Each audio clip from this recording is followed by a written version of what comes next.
perbanyak amal dalam keadaan khalwat.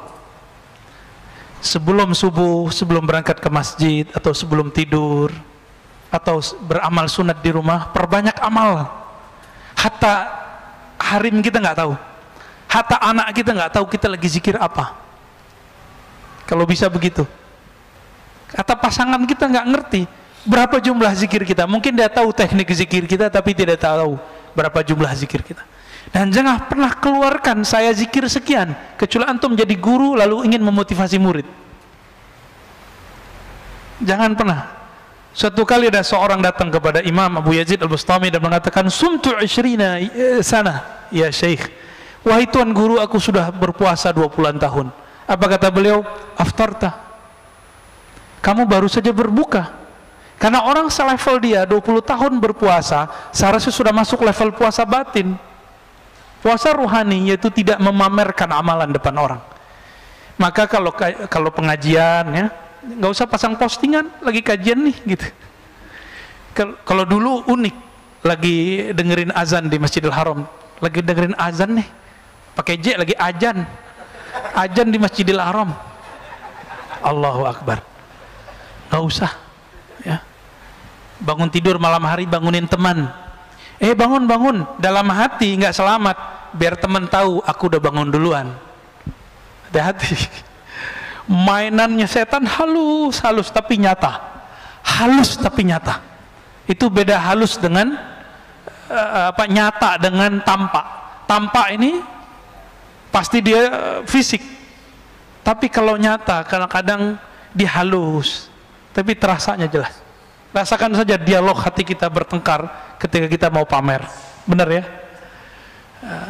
Itu yang pertama. Yang kedua, teman-teman, tunjukkan kepada Allah bahwa kita hambanya, baik dalam sunyi ataupun keramaian. Itu sama. Ini ciri-ciri orang yang lulus khalwat. Walaupun tidak khalwat 40 hari, tapi antum lakukan ini setiap hari. Mencoba kualitas zikir dan amalnya sama ketika sendiri dan sama ketika bersama orang. Insya Allah ini sudah berhasil disebut khalwah dar anjuman, kata Syekh Naqsyaband. Berkhalwat dalam keramaian. Al-khalwah fil jalwah, begitu kata Maulana Imam Khalid ya, Ad-Dimashqi Al-Baghdadi. Berkhalwat tapi dalam keramaian. Inilah ajaran Imam Ghazali yang dia wariskan dari Abu Ali Al-Farmadi, bersambung kepada Rasulullah sallallahu alaihi wasallam.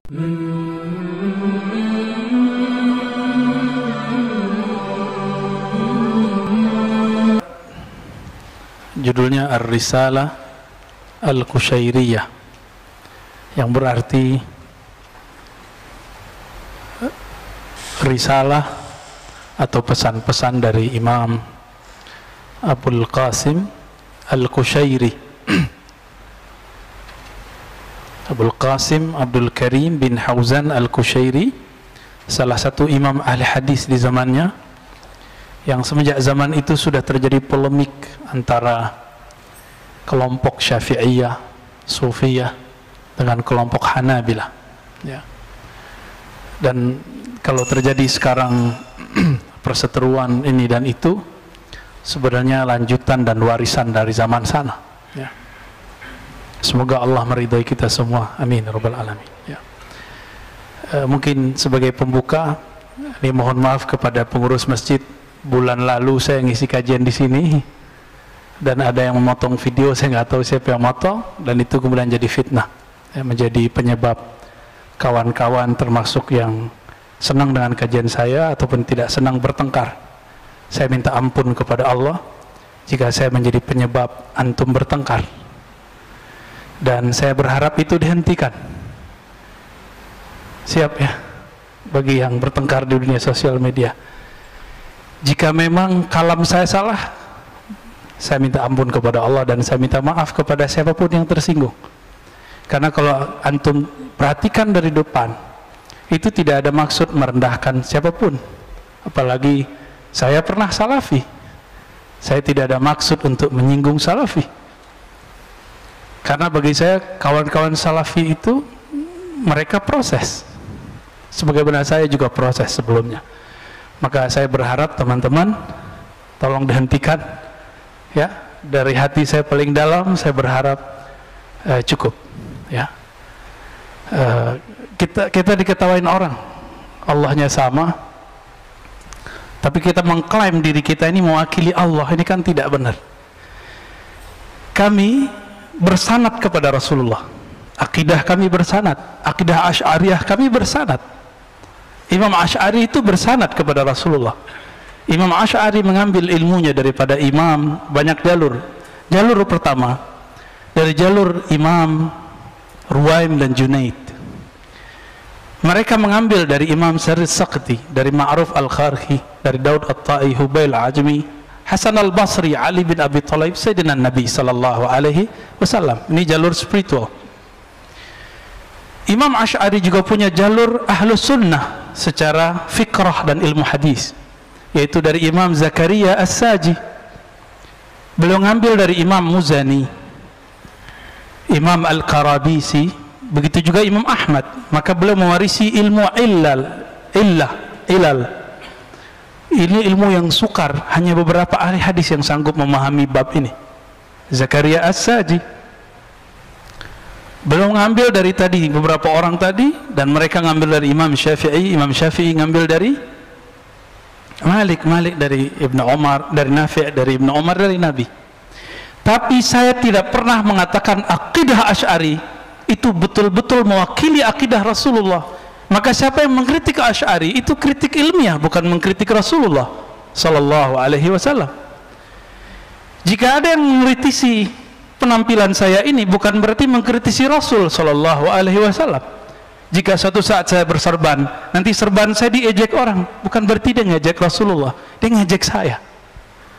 Jika saya berjenggot, lalu jenggot saya diejek orang, jenggot kambing lu gitu ya, bukan berarti orang itu ngejek Rasul. Sepakat?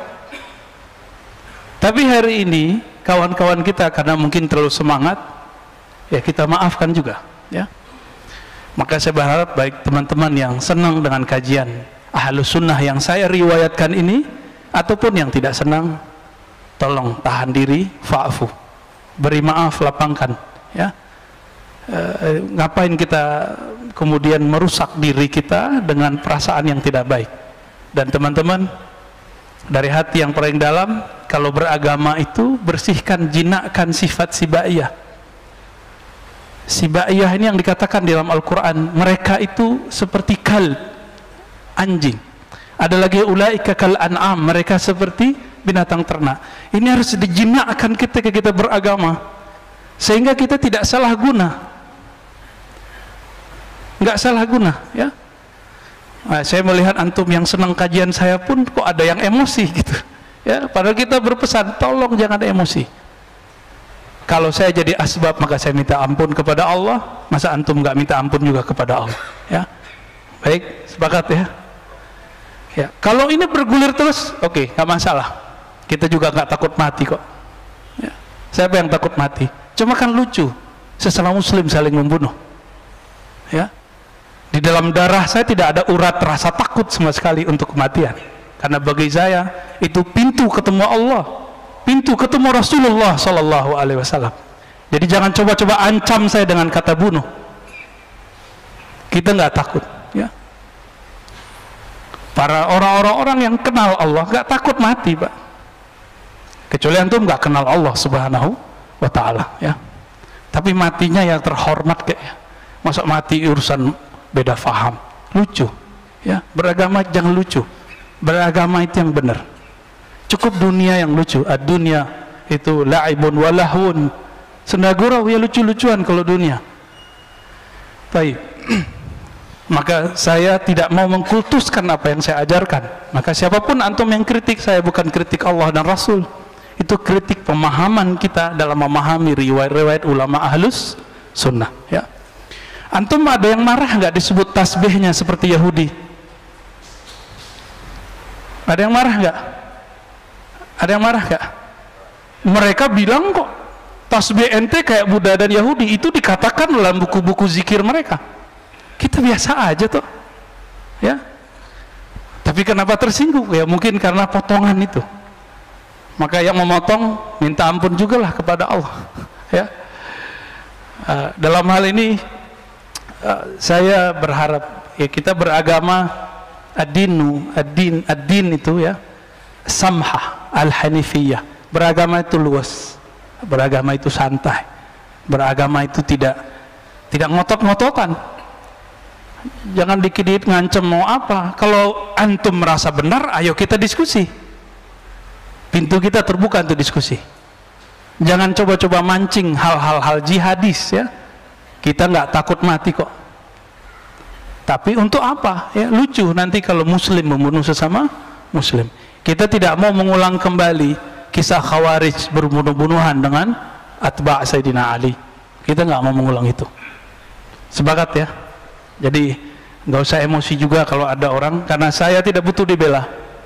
Ya, intan surullah yang surkum, bela cukup Allah. Allah pun butuh dibela enggak?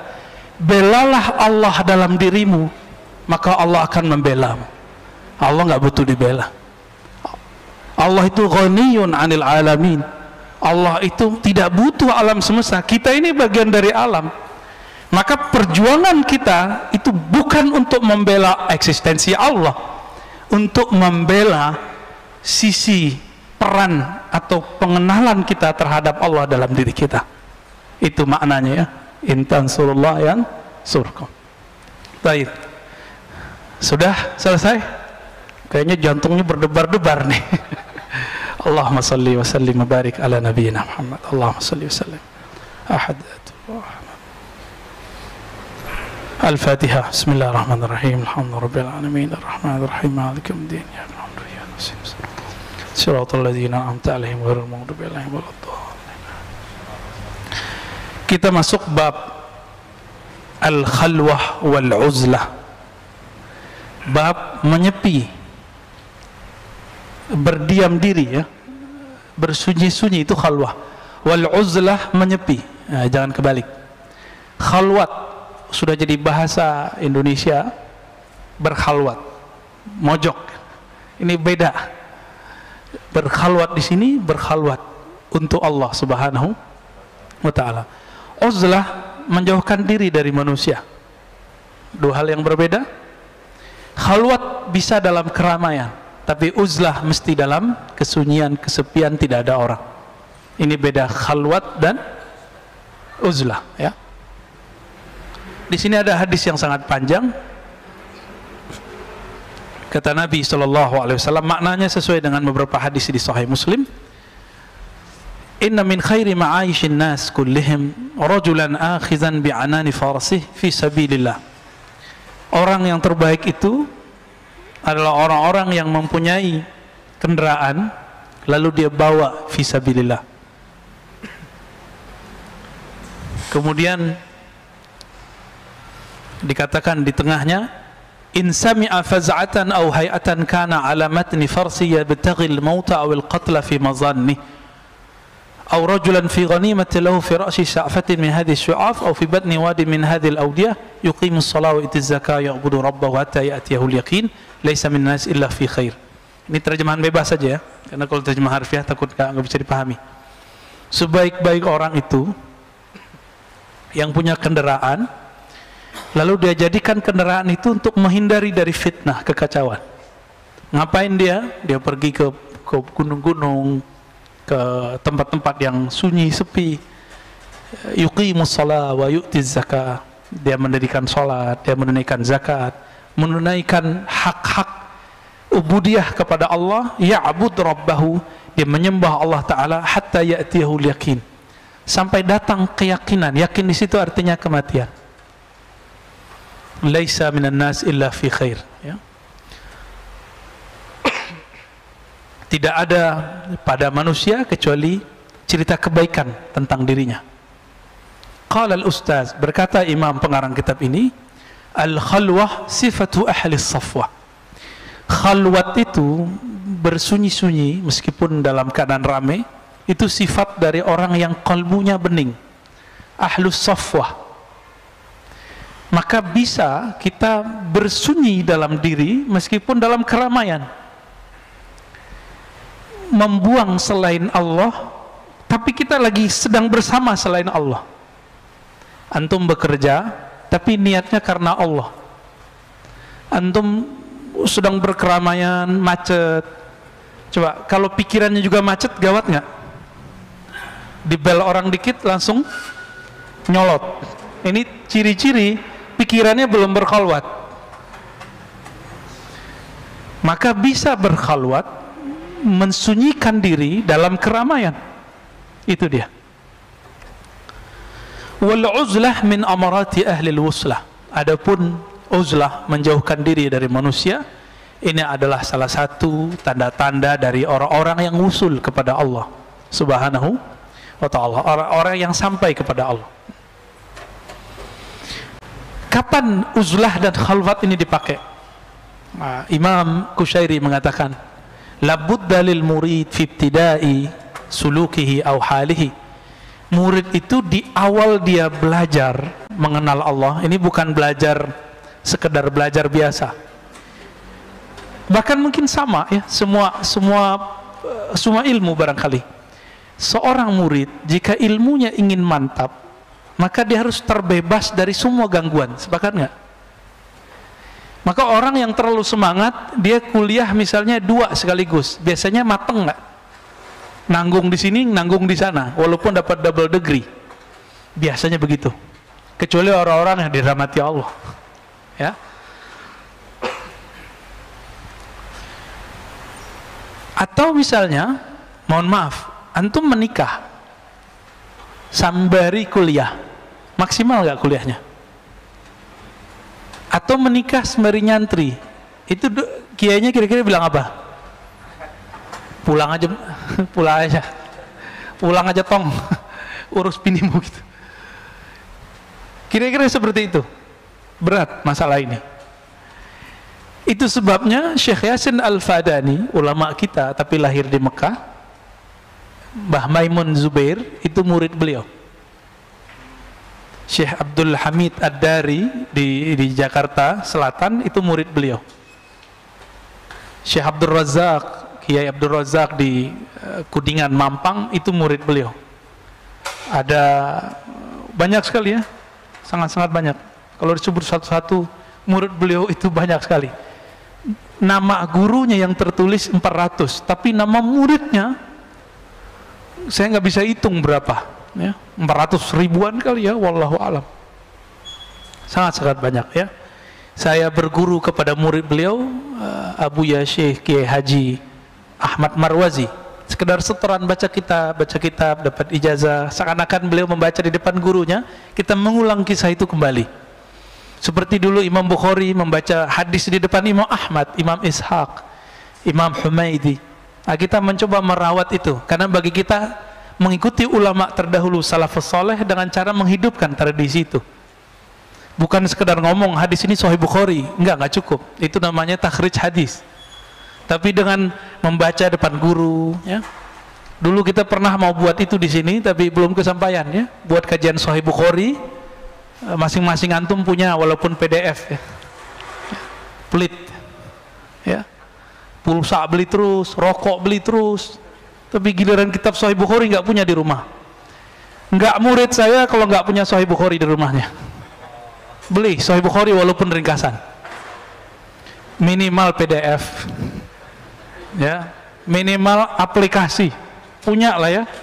Masa nggak punya? Katanya ikut Ahlus Sunnah ya, biar setiap hari kita terprogram membaca hadis Nabi Sallallahu Alaihi Wasallam. Malu ke Imam Bukhari. Imam Bukhari itu ngejar satu hadis bisa 5 bulan, 1400-an kilometer. Nanti antum nggak perlu nyari, kita anterin hadisnya. Kita anterin ke masjid-masjid. Karena sekarang marhalahnya marhalah dakwah, sedangkan marhalah beliau itu marhalatur riwayah. Belum meriwayat. Maka harus dicari marahnya original, yang valid, yang sahih. Sekarang kita tinggal menikmati supaya pemahaman kita valid, aman, tidak dimasuki oleh hawa nafsu. Maka kita riwayatkan pemahaman itu dari guru kita, itu disebut dengan sanad ijazah. Maka zaman ini bukan sunnat bersanad, wajib. Karena banyak orang mengklaim hari ini ahlu sunnah, tapi sanadnya tidak jelas. Belum lama ini dari luar negeri ada sahabat kita ngirim, Ustadz, ini ada teman saya dia membid'ahkan akidah Asy'ariyah, membid'ahkan bermazhab, membid'ahkan tasawuf, lalu kemudian menyebutkan sanadnya. Dikirimlah sanadnya. Ternyata sanadnya kepada ulama, ada di Timur Tengah sana, Al-Utsaimin. Al-Utsaimin ngambil dari gurunya ngambil dari Umar Hamdan. Umar Hamdan siapa? Umar Hamdan seorang mursyid tarekat Sufiyah. Dia berakidah Asy'ariyah, bermazhab Maliki. Sampai ke atas semuanya orang ahlu sunnah wal jamaah. Jadi semua aliran apapun hari ini sanadnya pasti nyambung kepada imam-imam yang 3 kategori itu yang kita sudah sering ulang-ulang. Siapa ahlu sunnah?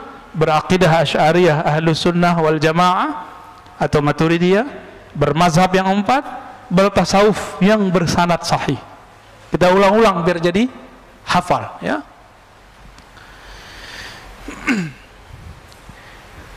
Ketika seseorang belajar lalu ada pikirannya pecah, bisa konsentrasi nggak? Maka Maulana Syekh Yasin Al-Fadani itu telat menikah. Untungnya Allah panjangkan umurnya, maka beliau bisa merawat anak-anaknya plus murid-muridnya. Umurnya panjang Allah. Karena nggak bisa lepas dari handphone, maka kita harus memanage anak pakai handphone. Sehingga dia larang nggak haram, ya.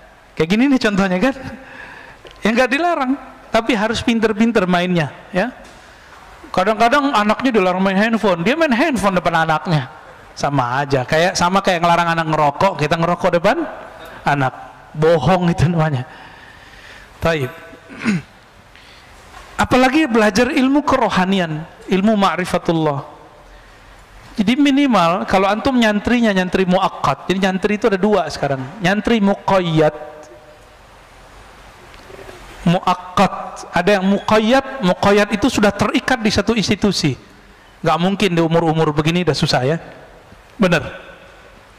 Maka sekarang santri namanya santri muakkad, temporal, 2 jam aja, 1 jam aja, mulai maghrib sampai isya, lumayan.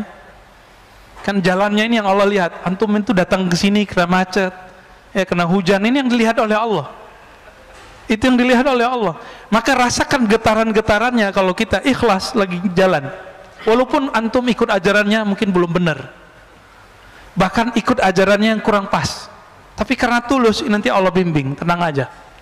Jadi siapapun sekarang yang nyerempet ke ajaran-ajaran tertentu, tapi kalau dia tulus kepada Allah, sahalallahu lahu tariqan ilal jannah.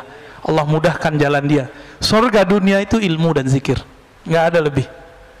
Surga dunia cuma ilmu dan zikir. Ilmu ini bikin orang lupa sama istrinya, sama suaminya, sama anaknya, sama makannya. Coba aja nanti ngaji. Kita buat kajian di Ribat, mulai dari jam 4 selesai jam 10 ngobrolnya, belum makan itu. Pas sudah selesai baru pada sendawa-sendawa semua, lupa makan. Jam 4 sampai jam 10 berapa jam tuh? 6 jam, ya. Kok bisa? Itu ruhnya sedang makan. Ashabul Kahfi, kenapa mereka bisa tahan tertidur lama tapi terasa sebentar? Karena mereka tidur dengan Allah Subhanahu wa taala yang memberi nutrisi rohani kepada kalbu mereka. Ya. An-nasu niyam idza matu intabahu. Orang itu semuanya tertidur. Kalau mereka mati, kalau mereka tertidur barulah itu bangun. Ya. Baik. Jadi minimal ketika santri muakkad, nanti handphonenya nggak diaktifin ininya, deringnya, ya, datanya, gitu ya, supaya nggak terganggu. Walaupun 2 jam, 1 jam setengah, tapi dilihat oleh Allah. Kan yang Allah lihat kolbu. Ada santri masuk ke pesantren, tapi hatinya di rumah. Ya, saya baru nyantri ketika kuliah, pesantren mahasiswa, khusus hadis. Jadi gelar LC saya bukan LC Timur Tengah, ya, saya luruskan. Maka saya nggak pakai doktor MA aja dipakainya. LC itu kalau mau ngajar hadis baru saya pakai. Karena LC di situ adalah lisensi dalam mengajarkan kutubus sittah, hadis-hadis Sahih Bukhari, Muslim, Abu Daud, Tirmizi, yang mungkin jurusan doktor hadis pun belum khatam itu. Maka LC kita bukan LC S1 itu, bukan S1 Timur Tengah, enggak. Tapi prinsip ngajinya memang dari sana, ya. Itu yang dipakai oleh Syekh Yasin dulu setiap Ramadan beliau khataman. Ya, yang dipakai oleh Syekh Ali Mustafa dulu di Riyadh, ya, oleh masyayikh kita dari dulu. Jadi jangan salah paham ya. Saya cuma belajar kepada ulama Suriah, ulama Yaman, ulama India, ulama Mesir secara informal. Tapi ketika saya belajar, hati saya full bersama beliau. Maka setiap gerak-gerik beliau itu selama dari 2006, 2007, 2008, itu saya nggak bisa menghilangkan dari memori pikiran ini. Jelas gitu, kayak slow motionnya kelihatan. Maka apapun yang beliau ajarkan itu nggak bisa saya lupakan. Kuncinya satu, mahabbatul ilm wa sahibul ilm. Mencintai ilmu dan orang yang diberikan ilmu. Antum kalau cinta nggak capek-capek ngapal, ingat saja orangnya, semua ilmunya ingat. Itulah ilmunya para sahabat, itulah ilmunya Imam Bukhari. Imam Bukhari itu nggak susah-susah ngapal, dia cukup ingat, dia cinta gurunya langsung dihafal semua. Kalau kita gimana? Susah mencintai guru ya, bukan cinta nafsi ya, bukan. Ini cinta ruhiyah, cinta secara rohani. Baik. Ketika seseorang ingin membersihkan dirinya dari selain Allah, maka yang harus dilakukan di awal kali adalah uzlah. Tapi uzlah di zaman ini susah nggak? Susah ya, paling antum harus ke Sumatera dulu, suluk tarekat, atau ke Yai Syakur di Indramayu ya. Udah ribet hari ini mencari tempat suluk, tempat beruzlah, sudah susah. Maka yang bisa kita lakukan terutama di keramaian kota sekarang adalah al-khalwah, berkhalwat. Jadi tolong setiap hari, setiap malam menyempatkan waktu bersama Allah sebelum subuh atau sebelum tidur, hatta walau rubu' sa'ah ya, walaupun cuma seperempat jam, kalau bisa setengah jam, kalau bisa 1 jam.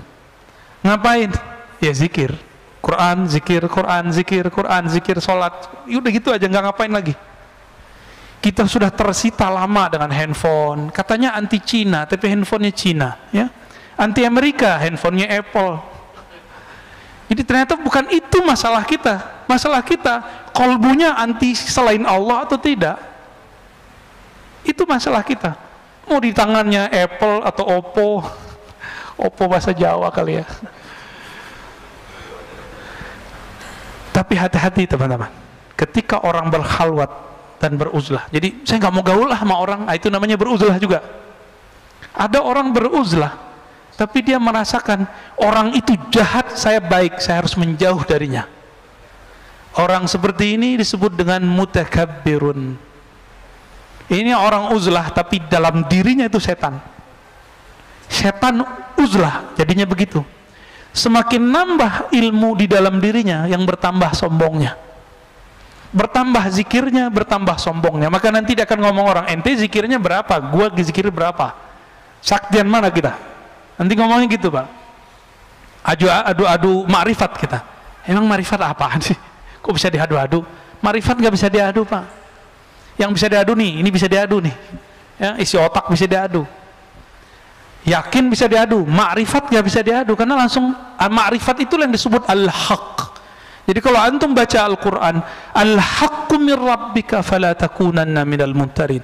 Al-haq dari Allah itu makrifat artinya. Pengetahuan yang pasti itu hanya dari Allah. Maka jangan pernah ragu.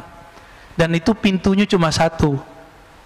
Al-bab al-Muhammadi, yaitu pintu Rasulullah sallallahu alaihi wasallam. Maka yang tidak melewati jalur kenabian tidak akan sampai kepada al-ma'rifah. Ma'rifatnya semu. Saktinya semu. Alimnya semu. Alim di sini kena stroke habis, Pak. Benar nggak? Antum mau banggain hafalan, kena stroke habis, nggak bisa ngapa-ngapain. Nggak bisa membanggain ini. Banggainnya harus ilmunya ilmu qalbu. Maka dalam Al-Quran selalu kalimatnya, lahum qulubu ya'qiluna biha. Mereka punya hati yang mereka berakal dengan si qalbu. Jadi jangan hanya berakal dengan ini. dengan kecerdasan intelektual. Kita harus berpikir, berakal, sumbernya, resource-nya adalah kolbu. Ya, kalau saya mau pakai akal-akalan Pak, saya mungkin debat tiap hari. Ya, tapi apa untungnya debat? Kalau kita menang, emang orang ikut kita? Kan enggak, enggak bakal. Ya, orang kalau kalah debat, egonya yang main, gengsi gitu. Itu yang terjadi. Nauzubillah min dzalik.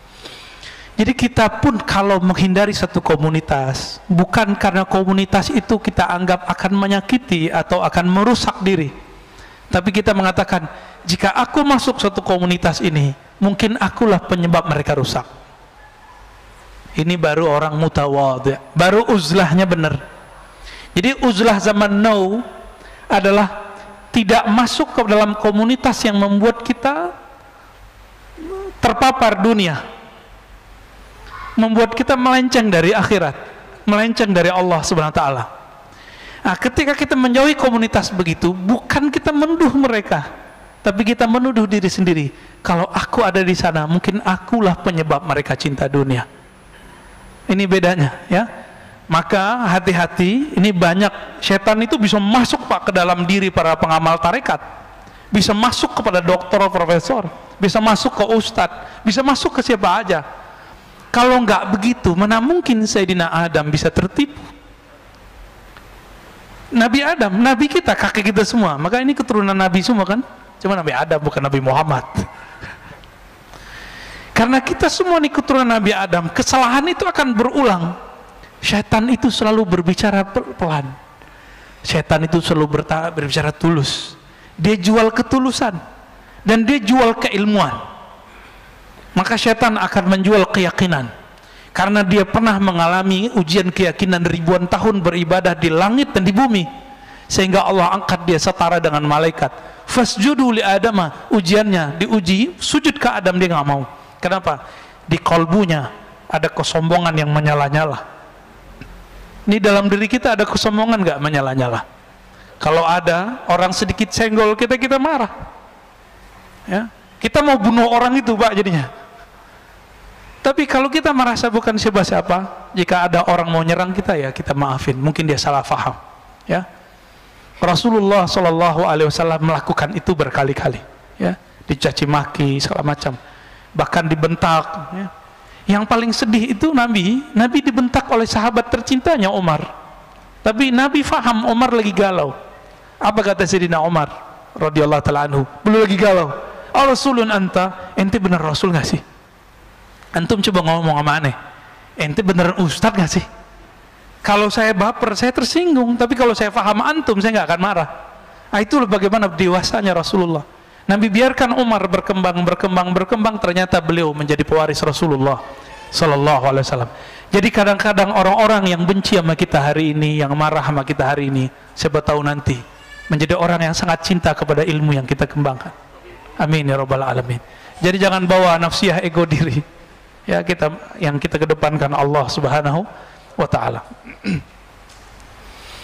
Maka beliau mengatakan, ya, wa man istasghara nafsahu fahuwa mutawadhi. Siapa yang beruzlah karena memandang dirinya kotor, takut merusak manusia, itulah yang disebut muslim hakiki mutawadhi. Kembali ke hadis yang sering dibaca oleh para asatis, al-muslimu man salimal muslimuna min lisanihi wa yadihi. Muslim yang hakiki, yang mutawadhi, muslim yang khawatir orang lain tersinggung oleh lisannya. Maka saya katakan tadi, jika teman-teman salafi tersinggung oleh kalam saya, maafkan saya. Ya. Jika teman-teman tarekat sufi tersinggung dengan kalam saya, tolong maafkan saya. Jika teman-teman yang ahli dalam ilmu apa kurang berkenan dengan saya, mohon maafkan saya, supaya masalah kita selesai di dunia. Lewat dari itu, antum mau debat, ayo kita debat. Ya. Antum mau adu kitab, ayo kita adu kitab. Tapi unsuran benci, sakit hati tolong dibuang dulu. Kalau enggak, kita enggak usah berdiskusi, ya, enggak usah berkalam, enggak ada manfaatnya.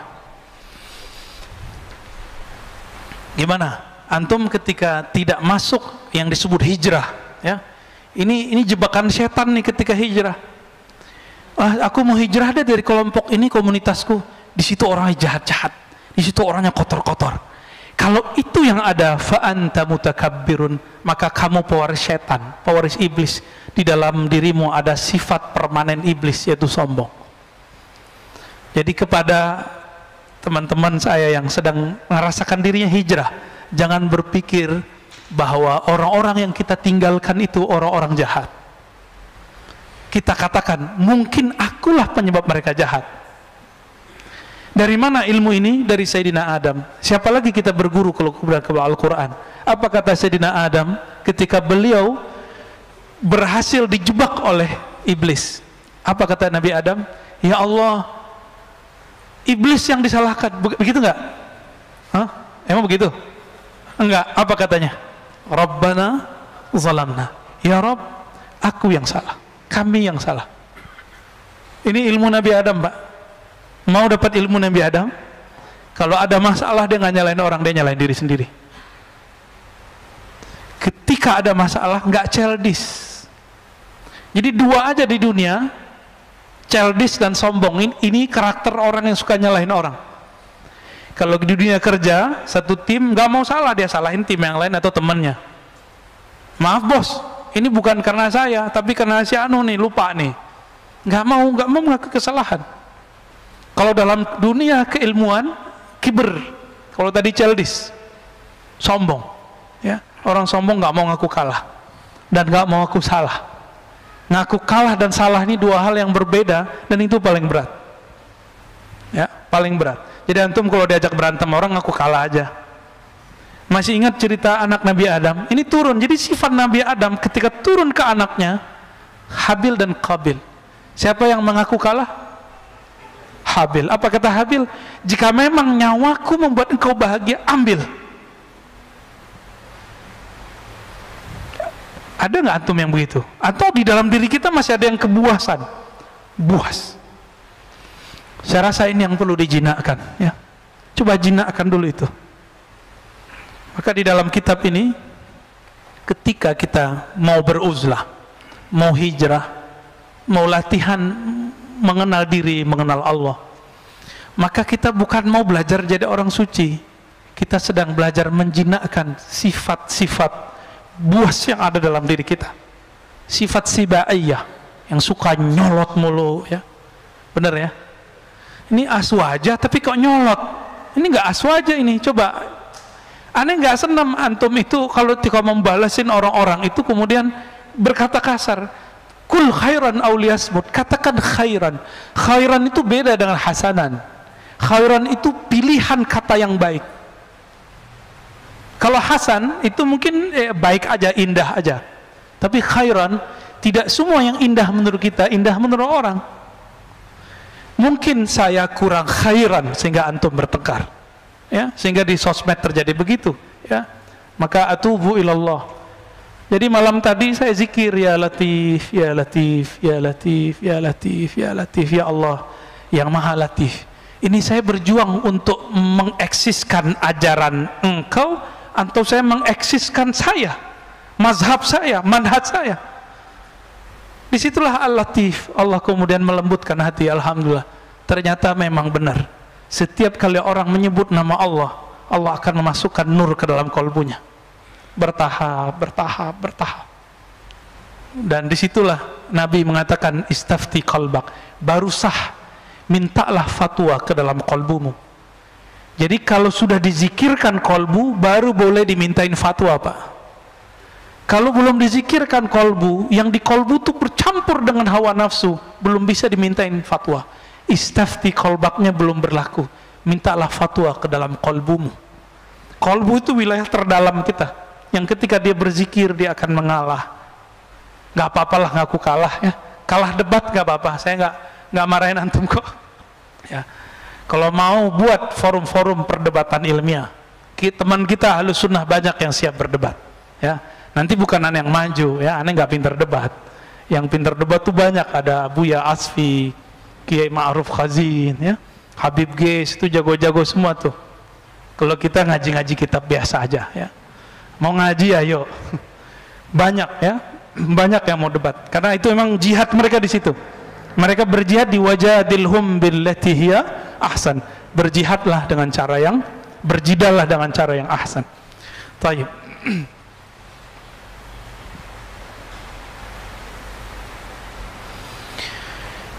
Ada orang berkhalwat, menyepi ke Gunung Salak, tapi karena tauhidnya tidak benar, apa yang terjadi? Keluar-keluar jadi nabi. Ya, nah, ini masalah ini. Maka kata beliau, "Wa min adabil uzlah ayuhassila min al-ulum ma yusahhih bihi uqada tauhidih." Salah satu yang paling awal sebelum orang masuk ke dunia suluk, dunia khalwat, dunia tarekat sufi, wajib belajar ilmu akidah. Maka di Mesir itu hikayat dari beberapa sahabat saya, kalau ingin talqin, beberapa syekh mewajibkan belajar akidah tauhid dengan metode sifat 20 supaya nanti nggak ngaku jadi Tuhan atau ngaku jadi Nabi minimal. Tapi seru juga ya, naik pangkat ya. Manusia biasa, wali aja belum udah jadi Nabi. Wali aja belum ketahuan Pak udah jadi Nabi. Canggih nggak tuh?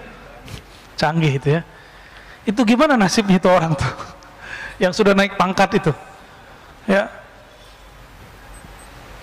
Likai la yastawiyahu syaitan biwasawisih. Apa faedah belajar tauhid yang benar?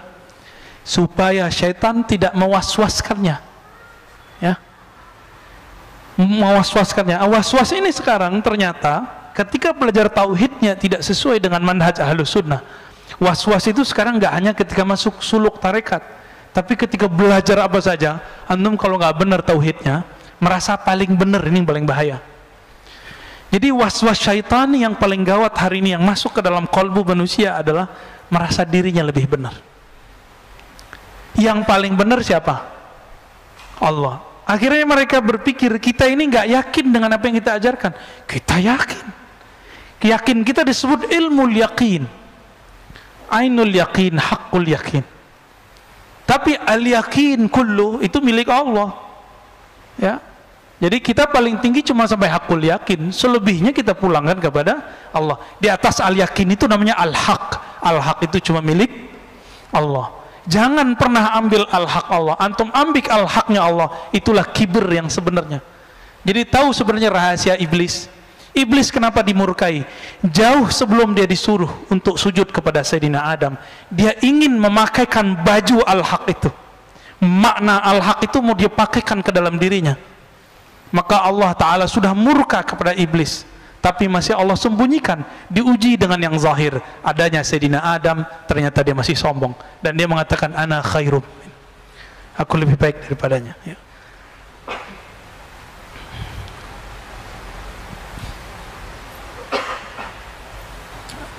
Bapak saudara makan Allah, ini bagian akhir yang mau saya sampaikan. Kalau mau ingin husnul khatimah, mau husnul khatimah nggak? Meninggal husnul khatimah, perbanyak amal dalam keadaan khalwat. Sebelum subuh, sebelum berangkat ke masjid, atau sebelum tidur, atau beramal sunat di rumah, perbanyak amal. Hatta harim kita nggak tahu, hatta anak kita nggak tahu kita lagi zikir apa. Kalau bisa begitu. Kata pasangan kita nggak ngerti berapa jumlah zikir kita. Mungkin dia tahu teknik zikir kita, tapi tidak tahu berapa jumlah zikir kita. Dan jangan pernah keluarkan saya zikir sekian, kecuali antum jadi guru lalu ingin memotivasi murid. Jangan pernah. Suatu kali ada seorang datang kepada Imam Abu Yazid Al-Bustami dan mengatakan, "Sumtu 20 sana ya Syekh." Wahai tuan guru, aku sudah berpuasa 20 tahun. Apa kata beliau? Aftarta. Kamu baru saja berbuka. Karena orang selevel dia 20 tahun berpuasa, seharusnya sudah masuk level puasa batin. Puasa ruhani, yaitu tidak memamerkan amalan depan orang. Maka kalau pengajian ya, nggak usah pasang postingan lagi kajian nih gitu. Kalau dulu unik, lagi dengerin azan di Masjidil Haram, lagi dengerin azan nih, pakai J lagi ajan di Masjidil Haram. Allahu Akbar. Nggak usah ya. Bangun tidur malam hari, bangunin teman, bangun dalam hati nggak selamat, biar teman tahu aku udah bangun duluan. Hati-hati. Mainannya setan halus tapi nyata. halus tapi nyata. Itu beda halus dengan nyata dengan tampak. Tampak ini pasti dia fisik, tapi kalau nyata kadang-kadang dia halus tapi terasanya jelas. Rasakan saja dialog hati kita bertengkar ketika kita mau pamer, benar ya? Itu yang pertama. Yang kedua, teman-teman, tunjukkan kepada Allah bahwa kita hambanya, baik dalam sunyi ataupun keramaian. Itu sama. Ini ciri-ciri orang yang lulus khalwat, walaupun tidak khalwat 40 hari, tapi antum lakukan ini setiap hari, mencoba kualitas zikir dan amalnya sama ketika sendiri dan sama ketika bersama orang. Insya Allah ini sudah berhasil disebut khalwah dar anjuman, kata Syekh Naqsyaband, berkhalwat dalam keramaian. Al khalwah fil jalwah, begitu kata Maulana Imam Khalid ya, Ad-Dimashqi Al-Baghdadi, berkhalwat tapi dalam keramaian. Inilah ajaran Imam Ghazali yang dia wariskan dari Abu Ali Al-Farmadi, bersambung kepada Rasulullah Sallallahu Alaihi Wasallam. Maka sebaik-baik orang bukan yang menjauh dari manusia, tapi sebaik-baik orang yang dia bergaul dengan manusia tapi kalbunya tetap bersama Rabbun Nas, Allah Subhanahu wa Ta'ala. Panitia apa? Ini sampai ada azan masih? Lanjut? Masih lanjut ya? Oh ya, saya ingat saya begitu ya. Lalu ketika antum berkhalwat ya, berarti kita lanjut dulu deh. Ada wali cerita, ini kan sempat rame sebelum puasa. Ada seorang Habib dibully karena dia cerita tentang gurunya atau Habib Fulan bisa bertemu Allah 40 hari sehari semalam, begitu ya. Apakah itu cerita baru, cerita lama? Itu sebenarnya sudah banyak di kitab. Cuma orang yang jarang baca kitab menganggap itu aneh. Saya mau tanya, antum masih ingat hadis al-ulama warasatul anbiya? Ulama pewaris para nabi. Nabi Adam ketemu Allah nggak? Ketemu Allah. Nabi Musa dialog dengan Allah nggak? Dialog.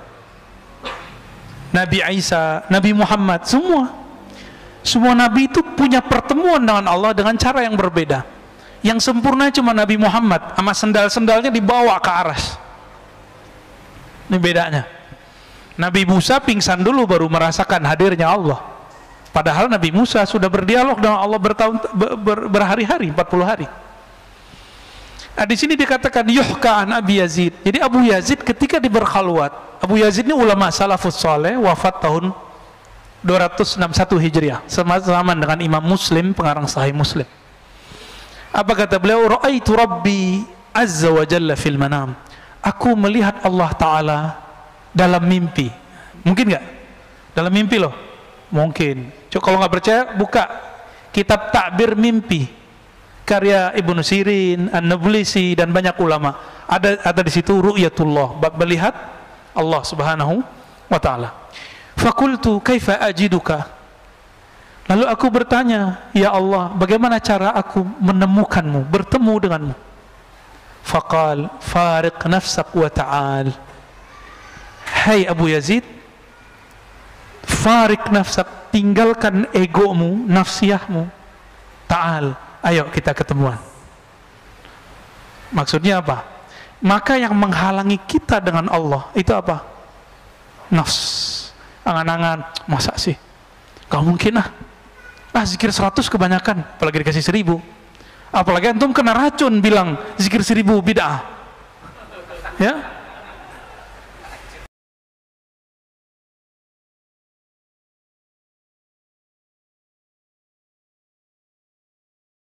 Imam Abu Ali Ad-Daqqaq, mursyidnya Imam Al-Qushairi, berpesan kepada beliau, ilbas ma'an nas ma yalbasun. Kalau kamu ingin mengikuti petuah uzlah yang sesuai dengan zaman kontemporer, zaman sekarang, zaman now ya, hijrah zaman now, gimana? Ilbas ma yalbasun, pakailah yang mereka pakai, berkendaralah dengan apa yang mereka kendarai. Maka beruzlah itu bukan berarti menanggalkan perangkat-perangkat hidup itu fasilitas, pakai aja ya, kita nggak dilarang pakai itu, yang penting halal ya. Ilbas ma yalbasun ya, mereka bisa pakai mobil mewah, antum pakai mewah boleh, tapi jangan nunjukkan nih lo Islam bisa pakai. Nggak, Islam nggak perlu digitu-gituin, nggak perlu dikasih tulisan Islam itu mewah, nggak perlu juga ya. Jadi kita ketika membuat tulisan-tulisan kaligrafi, nampilin di perangkat-perangkat kita, punya kita, bukan tujuannya untuk menunjukkan Islam begini loh, enggak. Terlalu kendil Islam kalau kita yang menerjemahkan ya. Ilbas ma yalbasun, ya pakai apa yang mereka pakai. Jadi bukan berarti menanggalkan sisi manusiawi kita, enggak. Wa tanawal mimma ya'kulun, makanlah apa yang mereka makan. Mereka jalan-jalan, kamu jalan-jalan ya. Tapi satu, wanfarid anhum bisir, tapi sir kamu tolong jangan terkontaminasi oleh apa yang kamu pakai, apa yang kamu makan, gaya hidup, lifestyle itu. Bisa nggak kira-kira? Bisa, serius? Aneh belum bisa. Masih belajar. Tapi kalau kita belajar, mau belajar, ya sama-sama kita berlatih. Maka setiap hari teman-teman, biar sukses di sini, ketika memakai apa yang mereka pakai, kita punya pakaian, punya rumah, punya ini, punya itu, niatkan, ya Allah, aku ingin menunjukkan rasa syukurmu kepada Engkau, karena Allah suka melihat bekas nikmatnya itu nempel pada diri kita. Jadi antum belum bersyukur kalau belum pakai nikmatnya, pakai ya. Jadi jangan sembunyiin. Zuhud bukan berarti menanggalkan perangkat-perangkat kemewahan itu. Makanya Nabi itu setiap istrinya ada rumah, setiap rumah itu ada khadamnya, setiap istri Nabi diberikan kendaraan. Jadi Rasulullah tuh kaya, Pak. Antum kuat nggak punya istri 9, masing-masing punya pembantu, punya rumah, lalu punya kendaraan yang terbagus di zamannya. Kendaraan Rasulullah paling bagus loh Pak sekarang, paling bagus, nggak ada yang lebih bagus dari kendaraan Rasulullah. Kalau sekarang ya Mercy lah, BMW. Sekarang apa yang bagus? Kayaknya ada yang lebih bagus lagi. Itu pakai Nabi. Jadi Nabi nggak main-main juga. Itu fasilitas dari Allah Subhanahu Wa Taala. Tapi kalbu beliau tidak pernah nyantol kepada dunia. Ya.